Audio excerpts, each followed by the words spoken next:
Hello everyone, welcome to the second lecture of week 5 on modernization and creative communication. In the last lecture, we have looked into the history of communication, brief philosophical views on communication, its barriers. Today, we are going to know about communication in the 17th century.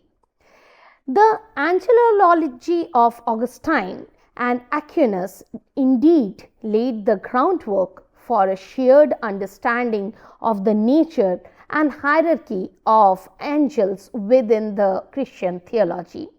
Augustine posited that angels govern and preside over various aspects of creation, contributing to a structured celestial order. Aquinas further developed this by organizing divine beings in a hierarchical framework, thus enhancing the understanding of angels as integral agents in the divine plan. The angelology of Augustine, Aquinas, and others gives us the intellectual basis for the dream of shared interiors in communication, but their language was Latin, and the term communicatio or communication itself did not have a privileged role in such discussions. Communicare in Latin, that we have already discussed, meant to share or make common, make things look common, and had no spatial reference to sharing thoughts. It is largely in the 17th century that the new sense of communication first began to emerge in modern English, and we can see the development, of course, of the concept by briefly examining such figures of British science in the 17th century as Bacon, Glanville, or Wilkins, and of course with Newton. So the concept of communication, as we know, it originates from an application of physical processes such as magnetism, convections, and gravitation to occurrences between the minds. Okay. So in the 17th century, the scientific revolution fostered a shift in thought when researchers began linking physical phenomena to mental interactions. This included the idea of interactionism, where mental states such as beliefs and desires were believed to causally interact with physical states, suggesting what? Suggesting that mental processes could influence physical occurrences. Now, Francis Bacon's notion of immaterial virtues now refers to the qualities that guide ethical and moral conduct distinct from material or physical properties. In his philosophy, especially in the realm of natural philosophy and scientific methodology, these virtues highlight the importance of imagination and intellect in understanding the world and making moral decisions. They are integral to what you call Bacon's view on the interplay of science and religion, emphasizing the role of imaginative thought in both the areas, both in science and in religion. And science and religion both had immense impact on communication. Now,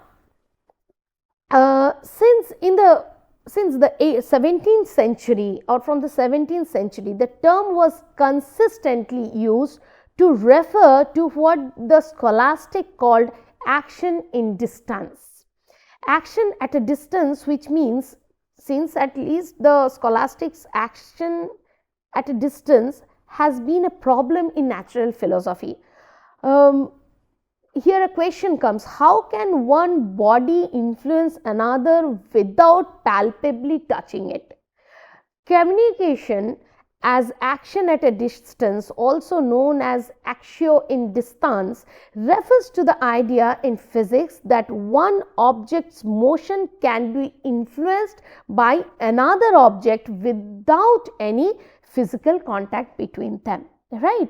This concept has historical roots in Newtonian physics, where it served as a practical fiction for explaining gravitational interaction despite the lack of direct contact. The philosophical implications were explored by thinkers like Hans Blumberg, who discussed it as a form of preemptive action. Okay, so it is speculation about such action, including between minds, what Francis Bacon called the transmission of immaturative virtues, that sets communication on its modern course. Ideal relations between souls have long been understood as a question of action at a distance. Plato's lovers who do not touch are Aquinas' angels for whom no distance matters, and this notion gets recapitulated in the quasi-physical dream of communication by scientists in the 17th century and spiritualists in the 19th century. Now we come across Sir Francis Bacon. The semantic history of communication owes much to psychophysical speculations, and Francis Bacon, for instance, the founding spokesperson for modern science, thought it agreeable to reason, I quote, agreeable to reason that there are at least some light effections from spirit through spirit when men are in presence with one another, as well as from body to body, I unquote. So Bacon's idea of operations of transmission relates to his view that knowledge and understanding of nature derive from manipulating and experimenting with natural phenomena. This approach emphasizes the importance of controlling various factors during experimentation as a part of the broader inductive methodologies he established, which are now emphasized or recognized as integral to the scientific methods. His list of operations by transmissions that work at a distance and not at touch includes light, sound, heat, gravity, which was very pre-Newtonian, and then magnetism, odors, infections and affections, and sympathetic transmission as between amulets and actions, or a sword and the wound is caused, however distant the victims, right?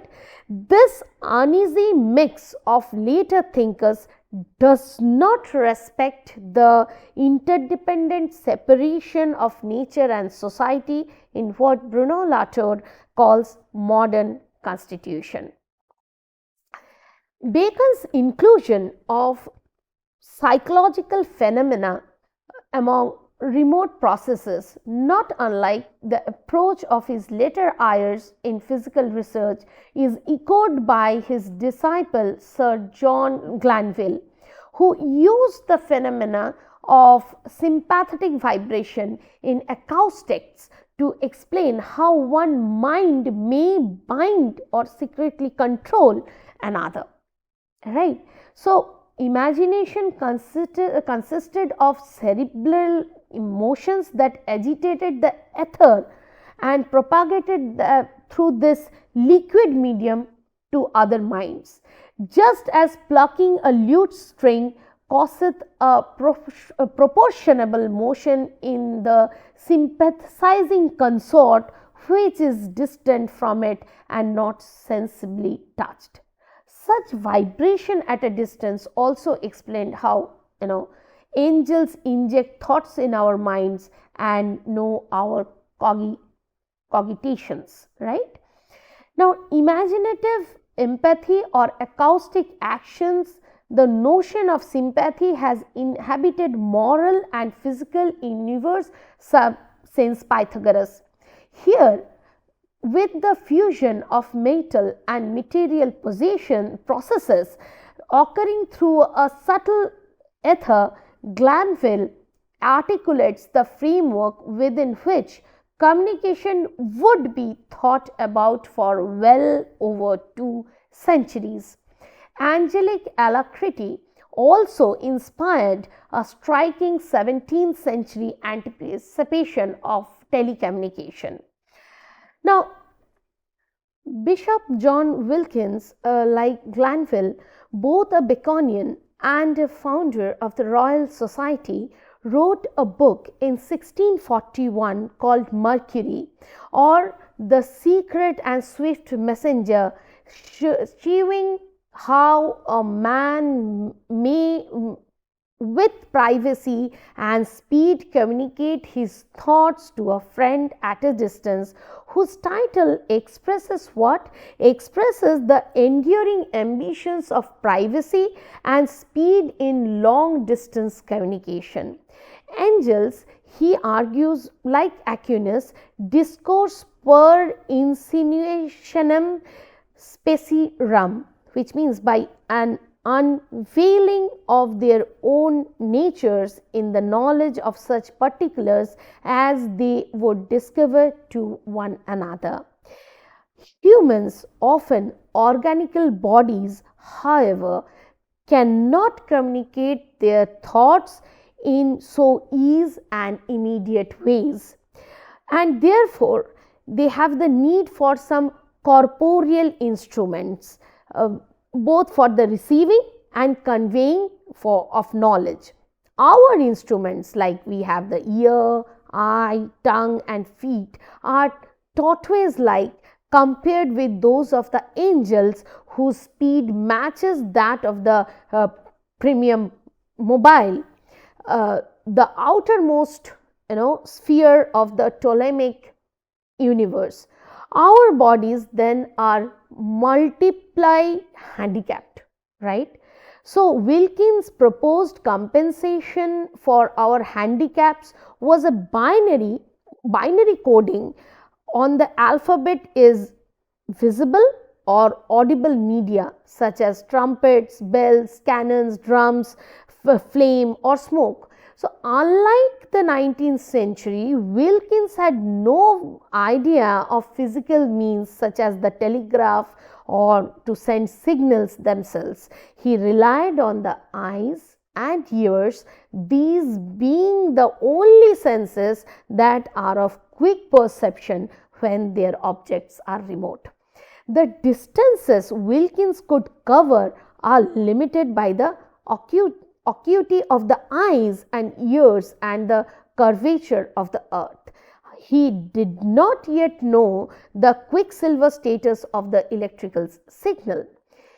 Now, Newtonian physics, the capital fact of science and philosophy in 18th century Europe, gave new energy to speculation about action at a distance, and hence boosted the fortunes of communication as well.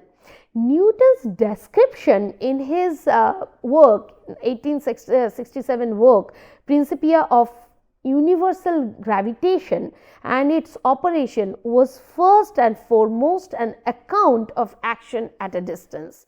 Like magnetism, light, heat, he thought gravity travelled via an imponderable or insensible fluid.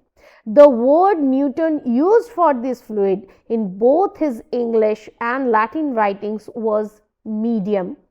Newton called this universal and subtle medium the sensorium Dei, or sensorium of God. He saw the cosmos as bathed in a cosmic intelligence communicating at a distance through a marvelous intangible essence.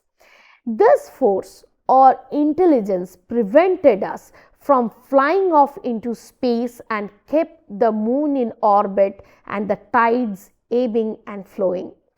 Like his 19th century British successors in physics, Newton took this medium not simply as a sterile physical fact but as full of spiritual suggestion.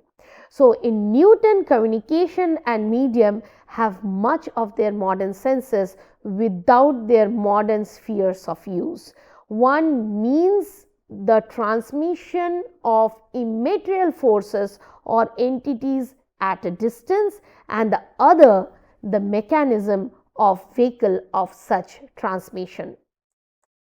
Now, the thinkers of this period thought that tangibles such as robes, fortunes, plants and commodities, and intangibles are the light, heat, blessings, praises, secrets, vices, thoughts and ideas could all be communicated in this process. So, in the process of remaking scholastic categories into scientific ones, communication now took a new turn. Communication included physical like light and heat, and metaphysical like blessings and thoughts. Examples reflect a fluid boundary between the tangible and the intangible. Newton's medium as a key concept bridging these ideas. The concept of communication thus underwent a significant transformation as it evolved alongside new scientific technologies or new scientific methodologies. With the rise of empirical approaches to understanding the world, idea of transmission became increasingly prominent. This marked a shift from traditional scholastic frameworks which were rooted in abstract theological and philosophical inquiry to models that emphasized observable and measurable processes. In this transition, scholastic categories were not discarded but rather adapted and reinterpreted to align with their emerging scientific paradigms. The process of reshaping these categories for empirical exploration further infused them with new meaning and functionalities. Communication then in particular took a very new dimension, shifting from a primarily metaphysical or rhetorical concept to one grounded in the mechanics of transmitting of information, energy and influence. This reconceptualization reflected the broader intellectual movement of the time, which sought to explain human and natural phenomena through scientific and systematic principles. Now, Newton's concept of universal medium represented a groundbreaking integration of physics and spiritual ideas, bringing the gap between the tangible and the intangible. The medium was envisioned as a pervasive entity capable of transmitting forces across vast distances, acting as a conduit that connected otherwise separate entities. By uniting physical principles with metaphysical notions, Newton's work thus laid the groundwork for understanding the universe as an interconnected system. This concept of mediums as vehicles of forces, whether gravitational, electromagnetic or spiritual, influenced not only scientific thought but also philosophical and technological advancement. It provided a theoretical foundation for the development of communication technologies, as it introduced the idea that information, energy or influence could traverse space through an intermediary substance or mechanism. Later innovations from telegraphs to wireless communication systems, now what we have through the web and internet, drew on this foundational understanding, transforming abstract notions of transmission into practical revolutionary tools that reshaped human connectivity. So, Bacon, Glanville, Wilkins, Newton, all the gems of English science in the 17th century and founders of modern scientific culture, they have shown their worth. Their interest in the angels and the earth and in nature and cultural communicative action at a distance was not retrograde but transitional.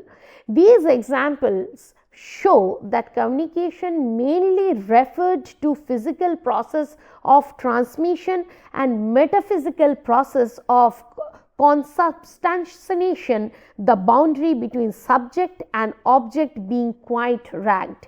The blend of metaphysical and physical perspectives continues to influence modern communication by emphasizing the interconnectedness of consciousness and reality. This integration supports a more holistic understanding of human experiences, where subject elements interact with tangible realities. Such ideas resonate in various fields, from art and literature to the theories of consciousness and the divine. So, historical perspectives on communication acts as bridge between physical and metaphysical realms that influence today's digital communication. Concepts like Newton's universal medium evolved into modern digital networks where where physical, of course, infrastructure enables intangible virtual connections. So, digital platforms like the internet and AI reflect the ancient aspiration to transcend physical limits, serving as mediums that connect people and devices across the distance. These historical ideas also inform ethical and philosophical discussions about authenticity, about identity, and the nature of human connection in this digital era, emphasizing the enduring impact of communication technologies on society. Thank you.